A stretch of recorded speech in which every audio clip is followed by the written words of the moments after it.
बिस्मिल्लाहिर्रहमानिर्रहीम, अस्सलाम वालेकुम। मैं हूं ईसा नकवी। मंगल 26 नवंबर का आगाज़ हो गया। अभी चीज़ें क्या सामने आई हैं, पहले मैं आपको बता देता हूं जो खबर रिपोर्ट हुई है, फिर मैं आपको बताऊंगा इसमें मज़ीद ऑब्वियसली कुछ चीज़ें हैं जो इस वक्त साइड बाय साइड डेवलप हो रही हैं शहर इक़्तिदार में, और उसके लिए आज की रात बहुत अहम होने वाली है। जो खबर रिपोर्ट हुई है, बैरिस्टर गौहर जो हैं उनकी क़यादत में पीटीआई वफ़द जो है वो पहुंचा मुलाकात करने के लिए। उस मुलाकात में शिबली फराज और असद कैसर, यही तीन नाम थे जो मैंने आपको बताए थे कि उस मुलाकात में और मुलाकातों में शामिल हैं। बैरिस्टर सैफ जो हैं उन्होंने एक बड़ा किरदार अदा किया है। उनकी जो आमद है वो बड़ी दिलचस्प है और उसकी ज़ाहिर है कि जुज़ियात मज़ीद सामने आएंगी। बैरिस्टर सैफ जो हैं वो अडयाला जेल जब इमरान खान साहब के पास गए, वो इस्लामाबाद क्यों आए थे, उनका चैनल ऑफ कम्युनिकेशन, बहुत सारे लोग वाकिफ़ हैं कि उनका चैनल ऑफ कम्युनिकेशन क्या है, तो वहाँ पर क्या चल रहा है उस एंड के ऊपर, उसकी भी मज़ीद तफसीलात मैच्योर होने के साथ ही मैं आपके साथ शेयर करूँगा। फ़िलहाल मैं आपको ये बता दूँ कि इस मुलाकात में जो तफसील सामने आई है, उस तफसील के मुताबिक मुलाकात जो है वो 40 मिनट जारी रही। कॉन्फ्रेंस रूम में मुलाकात हुई। एहतजाज के हवाले से और हुकूमत की तरफ से ऑप्शंस जो हैं वो इमरान खान साहब को उनसे आगाह किया गया। आप ख़ुद सोच लें कि एक इस वक्त जमात, उसके वर्कर्स इस्लामाबाद के दहाने पर, इस्लामाबाद के किनारे पर, इस्लामाबाद के एंट्री पॉइंट पर, इस्लामाबाद की सरहद पर बैठे हुए हैं। अली अमीन गंडापुर, अगर कोई मुज़ाकरात नहीं हो रहे, आप ख़ुद सोच लीजिए कि अली अमीन गंडापुर जो है उनका या पाकिस्तान तहरीक इंसाफ की क़यादत का हाथ किसने रोका हुआ है कि वो इस्लामाबाद दाखिल ना हो। उनके और जो डी चौक है उसके दरमियान अब कितना रास्ता रह गया।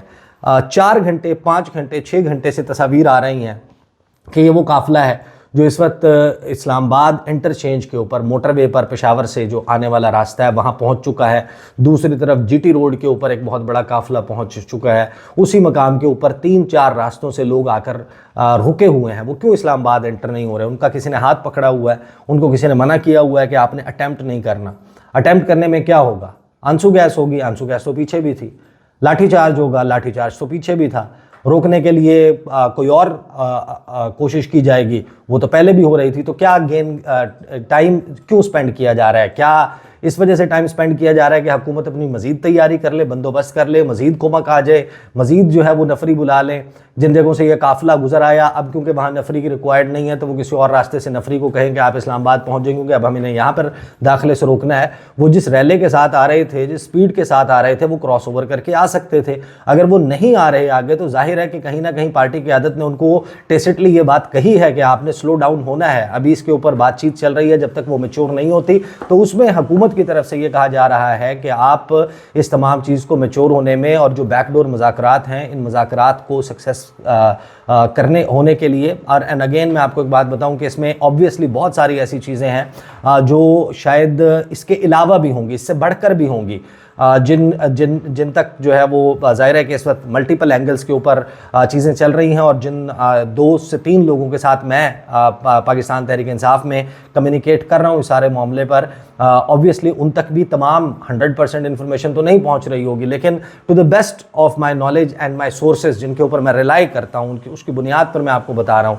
कि पीटीआई को जो है वो ऑफ़र 24 नवंबर से पहले भी हुई थी। पीटीआई को ऑफ़र्स जो हैं और बातचीत और इंगेजमेंट इस तमाम दौरान भी जारी रही, और पीटीआई के साथ इंगेजमेंट अभी भी जारी है। शेख वकास अकरम मेरे पास टॉक शो में मौजूद थे और उनसे मैंने बड़ी क्लैरिटी के साथ पूछा कि मुज़ाकरात हो रहे हैं हुकूमत के साथ, तो उन्होंने इस बात को, जो एंगल है, जो उनका एंगल है, वो ये है कि आप इसको मुज़ाकरात नहीं कह सकते, ये डायलॉग नहीं है, इसको इंगेजमेंट कहते हैं, इसे राब्ता कहते हैं। मुज़ाकरात वो होते हैं कि जिसमें हम वफूद का ऐलान करें और वफूद टेबल के आमने सामने बैठकर एक फ़िक्स्ड एजेंडा TORs तय हों, और उसके बाद जब आप उसके ऊपर बातचीत करेंगे तो उनको आप स्ट्रक्चर्ड डायलॉग, बात तो वो ठीक कह रहे हैं, स्ट्रक्चर्ड डायलॉग तो ऐसे ही होता है। अगर टेलीफोन के ऊपर राब्ता हो रहा है, कहीं पर मुलाकात हो रही है और सिर्फ पैगाम रसानी के लिए हो रही है, तो उसको तो इंगेजमेंट ही कहा जाएगा। लेकिन आप इंगेजमेंट कहें या मुज़ाकरात, इस वक्त राब्ता तो इस्टेब्लिश्ड है, कायम है तहरीक इंसाफ के और हुकूमत के, तहरीक इंसाफ के और इदारों के दरमियान।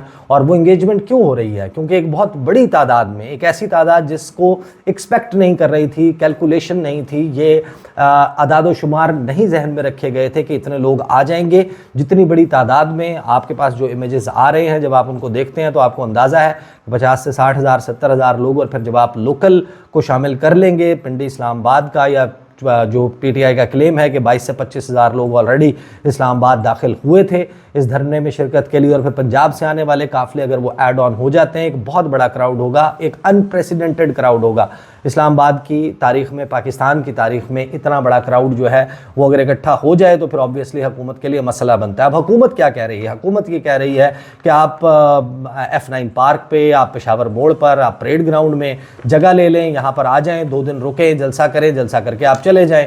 और इस दौरान बेलारूस के सदर हैं, उनका दौरा है, और आपके जो मुतालबात हैं, इन मुतालबात पर कोई कमेटी बना देते हैं, बातचीत करते हैं। उसके ऊपर पाकिस्तान तहरीक इंसाफ फौरी रिज़ल्ट चाहती है।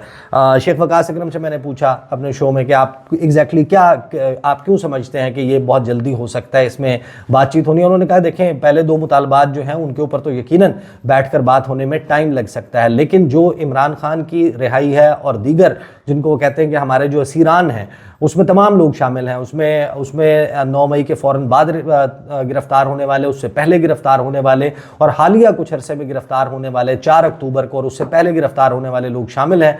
उनके बारे में ये कहा है पाकिस्तान तहरीक इंसाफ ने कि अगर इनको रिहा करना है तो ये तो 2-3 घंटे का काम है, 4 घंटे का काम है, ये काम किया जा सकता है। ये काम जब तक नहीं होता हम इस बात से पीछे हटने के लिए तैयार नहीं है। लेकिन हुकूमत, मेरी अंडरस्टैंडिंग ये है कि वो टाइम गेन कर रही है। जाहिर है कि अगर ये एक रात गुजरती है, एक तवील ठंडी रात, और उस दौरान जो है वो लोग जो हैं वो डाइल्यूट हो जाता है क्राउड, यहाँ पर कोई अपने रिश्तेदारों के चले जाते हैं, या आपको पता है कि क्राउड थिन होता रहता है। रात के वक्त लोग जो हैं वो पनाह लेने के लिए लेफ़्ट राइट हो जाते हैं, शेल्टर्स के नीचे चले जाते हैं, या इस किस्म का कोई काम होता है, क्राउड थिन होता है, उससे उसकी कमज़ोरी का तासुर होगा। तो हुकूमत अपने तौर पर टाइम गेम करने की तो कोशिश कर रही होगी। हुकूमत ये भी चाह रही होगी कोई लॉलीपॉप दे दे। हुकूमत ने सरेंडर तो करना नहीं है पाकिस्तान तहरीक इंसाफ के सामने। जाहिर है कि जिस हुकूमत का ये ख्याल हो कि अगर हमने तहरीक इंसाफ के मुतालबात मान लिए तो हमारी मंजिल अडियाला जेल होगी, तो वो किस तरीके से अपना इक़्तिदार, अपने हाथों में आया हुआ इक़्तिदार, और वो भी इक़्तिदार ऐसा कि जो अगर चला जाए तो फिर वो उनकी जान पर बना है, तो उन्होंने तो जाहिर है कि इसके ऊपर फाइट आउट करना है। दोनों साइड्स फाइट आउट कर रही हैं। तहरीक इंसाफ को भी क्या सूट करता है कि वो ये सूट करता है कि भाई हमारी तादाद इंटैक्ट रहे, झाका जो है हमारे इस्लामाबाद के दाखिल होने का, उससे पहले जो है कुछ अचीवमेंट हो सकती है, कुछ अचीव किया जा सकता है तो कर लिया जाए। और उसमें रिहाई वाला मामला है जिसके बाद, जिसको आप ये कह सकते हैं कि एक स्टार्टर है, जो तहरीक इंसाफ के लोग भी समझते हैं कि ये, इसके ऊपर अगर बड़ी पेशरफ्त हो जाती है, और उस पेशरफ्त के हवाले से मैंने पूछा भी कि क्या इसमें इम्कान है कोई लचक।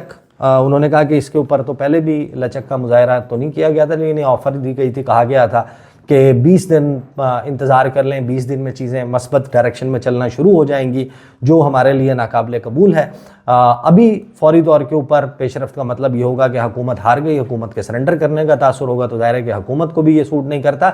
इवेंचुअली वो किस चीज़ पर मान जाए, या तहरीक इंसाफ किस चीज़ पर मान जाए, ये तो इट्स एनीबडीज़ गेस। ये तो अभी तो एक बड़ी वॉलेटाइल सिचुएशन है, तब्दील हो रही है, इम्कानात बहुत सारे हैं। इमरान खान की खैबर पख्तूनख्वा मुंतकिली, इमरान खान को सब जेल करार देकर बनी गाला जो है वो शिफ्ट कर दिया जाना, या ऑल टुगेदर इमरान खान की रिहाई।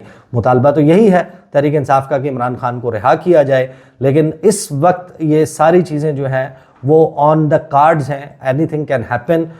हुकूमत की जो हिस्ट्री है, अभी तक की जो ट्रैक रिकॉर्ड है, उसको जहन में रखें तो आपको मालूम है कि अभी तक कोई पॉजिटिव हुकूमत की तरफ से इस जितने भी मुज़ाकरात अभी तक हुए हैं, मुज़ाकराती सिलसिले हुए हैं, उसमें हमने नहीं देखा कि हुकूमत का इंटेंट जो है, और तहरीक इंसाफ का भी जो ट्रस्ट लेवल है, मिसट्रस्ट है, जो ट्रस्ट डेफिसिट है दोनों साइड्स पर, दोनों एक दूसरे को ट्रस्ट करने के लिए तैयार नहीं है। एक जो 2023 का 2022 का जो 22-23 का जो प्रोसेस है, और ख़ास तौर पर उमर अता बंदयाल ने जो इनिशिएट करवाया था कि मुज़ाकरात कर लें पंजाब में इलेक्शंस के हवाले से, वो जब बैठे थे उस वक्त भी ट्रस्ट डेफिसिट बहुत ज़्यादा था, और इमरान खान साहब ने वो प्रोसेस स्कटल किया था। अभी आज की रात बड़ी अहम है। इमरान खान ने जो पैगाम देकर भेजा है, वो जिनसे बातचीत हो रही है, इंगेजमेंट या मुज़ाकरात हो रहे हैं, उन तक वो बात पहुंचाई जाएगी जो इमरान खान ने कहा है। और कभी इम्कान ये है कि उसके बाद फिर अडयाला जेल का दरवाज़ा खुलेगा, इमरान खान को जो है वो बताया जाएगा कि ये आगे से जवाब आया है और हो सकता है कि इसमें कोई पेशरफ्त हो जाए, और ये भी ऐन मुमकिन है कि पेशरफ्त ना हो और उस सूरत में तहरीक इंसाफ डी चौक पर पहुंचने की कोशिश करे। And if that happens, obviously आपको पता है कि फिर लॉ एंड ऑर्डर का एक सिचुएशन जो है वो क्रिएट हो जाएगी। एंड टू गेस दैट, और टू बेस्ट गेस दैट, आपको अंदाज़ा है कि इंटरनेट की सर्विस जिस वक्त मुकम्मल तौर पर बंद हो जाए और वाईफाई भी चलना बंद हो जाए, ख़ास तौर पर कुछ जुड़वा शहरों में, तो वो एक ऐसी निशानी होगी कि जिससे आपको अंदाज़ा होगा कि शायद अब हालात जो हैं वो थोड़े से ख़राबी की तरफ जा रहे हैं। फिल वक्त छुट्टी जो है वो अनाउंस कर दी गई है वफाकी दारुल हुकूमत इस्लामाबाद में, और इसके अलावा रावलपिंडी में स्कूल्स बंद होंगे, कारोबार ज़िंदगी इसी तरीके से मुअत्तल रहेगा, रास्ते इसी तरीके से बंद रहेंगे जिस तरीके से बंद हैं, और इस दौरान बातचीत होगी, एंगेजमेंट होगी, मुज़ाकरात होंगे। नतीजा क्या निकलेगा only time can tell. Tehreek Insaf के लिए सबसे बड़ी बारगेनिंग चिप या सबसे बड़ा कार्ड यही हो सकता है कि उनके बंदे कायम दायम रहें, बल्कि जितने मौजूद हैं इसमें इजाफा हो, पंजाब से लोग आकर ज्वाइन कर लें। हुकूमत जो है उसका आसरा इस बात पर है कि रात को ठंड लगे, लोग यहाँ से तितर बितर हो जाएं, या फिर अपने रिश्तेदारों की तरफ चले जाएं, दोस्तों की तरफ चले जाएं, घूमने कोई जा सकता है, कहीं लेफ़्ट राइट हो सकता है, डाइल्यूट हो जाए क्राउड। तो ये इस वक्त डिसाइसिव मोमेंट्स और डिसाइसिव आवर्स हैं जो इस तमाम मामले पर चल रहे हैं। इस पर इंशाल्लाह गुफ्तगू का सिलसिला जारी रहेगा। अब तक के लिए इतना ही, इजाज़त दीजिए, अल्लाह हाफ़िज़।